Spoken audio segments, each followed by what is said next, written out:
ART diduga bawa kabur uang 70 juta rupiah. Kalina Oktarani murka, sebut saya percayakan dia rawat ibu saya. Kalina Oktarani mendadak ungkap rasa marahnya kepada ART yang kerja di rumah ibunya. Istri Vicky Prasetyo menduga jika ART tersebut sudah mencuri uang 70 juta rupiah. Hal itu ia dikabarkan lewat unggahan di Instagram. Ia memposting foto mantan ART yang diketahui bernama Yani. Dalam captionnya, Kalina meminta bantuan netter untuk menemukan wanita tersebut. Kalina turut menceritakan awal mula Yani bekerja di rumah ibunya. Ibunda Kalina diketahui sedang sakit. Oleh sebab itu, Kalina membutuhkan ART untuk mengurusi sang ibu. Namun sayang, ART tersebut malah menyelewengkan kepercayaan yang diberikan. Aksi Yani baru ketahuan saat ia pulang kampung. Kalina menyebut barang-barang di rumah ibunya juga ikut raib. Yani pun tidak bisa dihubungi. Kalina akhirnya melaporkan Yani ke polisi.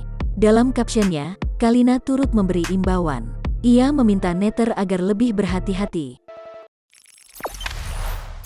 Jangan lupa subscribe, share, komen, dan like ya.